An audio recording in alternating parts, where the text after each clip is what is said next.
Well, Jimmy Kimmel's late night show has been taken off the air indefinitely over recent comments he made about the killing of Charlie Kirk. Jimmy Kimmel's recent run-in with ABC after his comments on Charlie Kirk has escalated into one of the most consequential moments in U.S. media in years, touching on issues of free speech, broadcast regulation, political polarization, corporate power, and the shifting boundaries of what hosts can or cannot say in monologue on late-night TV. What follows is a detailed look at how the situation unfolded, who said what, what's at stake, and why this might be a turning point for media norms in America. Before we start, smash the like and subscribe buttons for more updates. On September 15th, 2025, during his opening monologue on Jimmy Kimmel Live, the host addressed the fatal shooting of conservative activist Charlie Kirk. Kimmel claimed that the MAGA gang was desperately trying to characterize this kid who murdered Charlie Kirk as anything other than one of them, and with everything they can to score political points from it. At the time, investigators had not publicly confirmed motive or political alignment of the accused, though some statements had emerged, for example, from the suspect's mother that suggested some political shift. The response was swift and intense. Within a day, several major ABC affiliates, most notably Nexstar Media Group and Sinclair Broadcast Group, said they would preempt the show, refusing to air Jimmy Kimmel Live in their markets. Nexstar, which owns hundreds of stations, said they found Kimmel's remarks offensive and insensitive at a critical time in our national political discourse, and that airing the show did not reflect the spectrum of opinions, views, or values of the local communities in which its stations operate. Sinclair, for its part, demanded that Kimmel issue a direct apology to Kirk's family and make a donation to Turning Point USA. It also pulled the show from its ABC affiliate station. Complicating the picture was pressure from the government. Brendan Carr, chair of the Federal Communications Commission, FCC, criticized Kimmel's monologue, calling it some of the sickest conduct possible, and raised the possibility of regulatory action against ABC, owned by Disney. Carr implied that broadcasters who did not act might face consequences, including license revocation. Faced with affiliate stations dropping the show, pressure from the FCC, and mounting political and public backlash, ABC announced that Jimmy Kimmel Live would be pulled off the schedule indefinitely. On September 17th, ABC confirmed this suspension, preempting the program while releasing only brief statements without deeper explanation. Several threads make this event particularly significant. First, the role of broadcast affiliates as gatekeepers in political speech. Nexstar and Sinclair's decisions mark a rare case of stations actively refusing to air content from a major network based on opposition to the content. That alone indicates a shift in how affiliates view their responsibilities and their willingness to diverge from network programming when the station owners believe community standards or political values are being violated. Second is the regulatory angle. The FCC is not often seen wielding its power so visibly in real time over late-night talk show content. That the FCC chair would suggest possible revocation of licenses or other license-related consequences signals that regulatory oversight is being more aggressively tied to political content, especially when conservatives see bias or offense. Critics of the FCC's move warn about the chilling effect. When regulatory bodies begin to threaten or punish broadcast entities for content deemed politically injurious by those in power, hosts and networks may self-censor out of fear. Third, the corporate pressure and internal decision-making dynamics are important. Disney,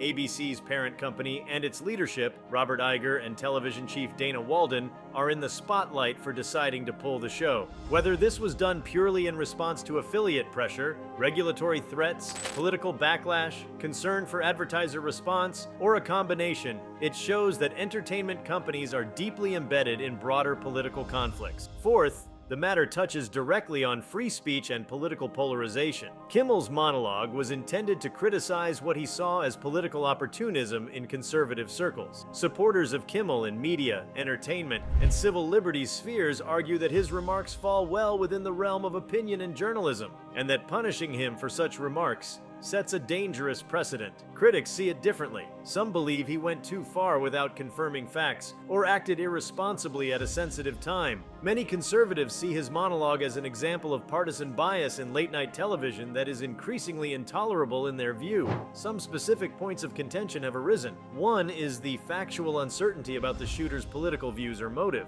ABC and some affiliates may have viewed that Kimmel's statement, asserting the MAGA movement was trying to exploit Kirk's death, was premature or misleading. Authorities had not yet release definitive findings about political motive at the time of the monologue. If this is true, it raises the question of how much responsibility entertainers have to wait for formal findings before making public accusations. Another point is the business calculation. Nexstar, for example, is seeking regulatory approval for a $6.2 billion merger with Tegna. Broadcasters under regard from the FCC are especially vulnerable, and perhaps more eager to avoid appearing non-compliant with what regulators or powerful political actors expect. That suggests that broadcast decisions are increasingly intertwined with regulatory leverage rather than purely audience or content choices. Public reaction has split sharply. Supporters of Kimmel, free speech, and press freedom have condemned the suspension as a troubling escalation of pressure on media. Some point out that once you start removing or suspending shows for political speech, it's a slippery slope. Organizations in journalism and entertainment have raised alarms about precedent. On the other hand, those who believe talk shows and news programs have long leaned politically feel this was an overdue check, a response to perceived double standards, or a statement that political speech, even in entertainment, has consequences. President Trump, among others, celebrated the suspension. Looking back at how late-night hosts have operated historically provides context. Comedy, satire, critique of politics from the talking head on a stage with a band has long been part of a democratic tradition. Hosts often push envelopes, and monologues are part commentary, part entertainment, part political statement. But the shape of what is permissible has always been contested, what facts must be verified, what claims are fair, what lines of personal or political insult are acceptable. In recent years, polarization has made that contest more intense. Audiences are more segmented, regulatory scrutiny more charged, and corporate owners more sensitive to risk either regulatory, political, or reputational. In that sense, this moment fits into a larger trend where entertainers are not insulated from political pressure, even if they do not see themselves as political actors. What comes next remains uncertain. ABC did not announce when or whether Jimmy Kimmel Live will return.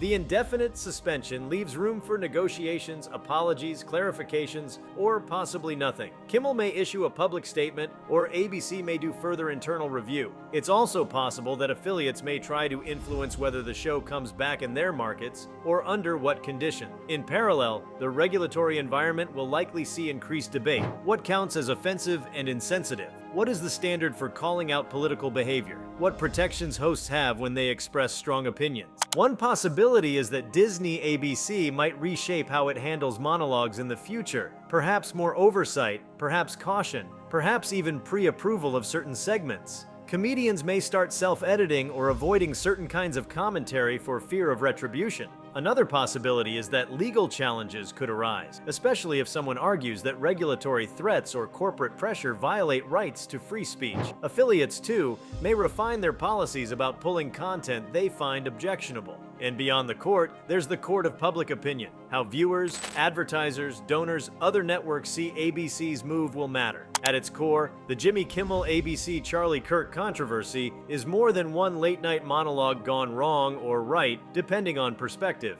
It's a flashpoint where politics, media, regulation, outrage, corporate interests, community standards, and free speech all intersect. The fact that one show's segment triggered suspensions, broadcaster defiance, threats from federal regulators, and widespread debate suggests that the era of just jokes in nightly television may no longer exist. Every word can matter, and every broadcast decision can ripple outward. If nothing else, this situation has exposed how fragile the balance is between powerful broadcast institutions, the law, public expectations, and political pressure. It illustrates that for hosts like Jimmy Kimmel, speaking truth or opinion, as they see it, carries not just comedy risk, but regulatory, corporate, and reputational risk. The question going forward is whether this becomes an isolated incident or a precedent for how media in America will handle criticism, commentary, and political conflict, and what that means for debate and dissent. If you like this video, please give it a like and subscribe to our channel. Also,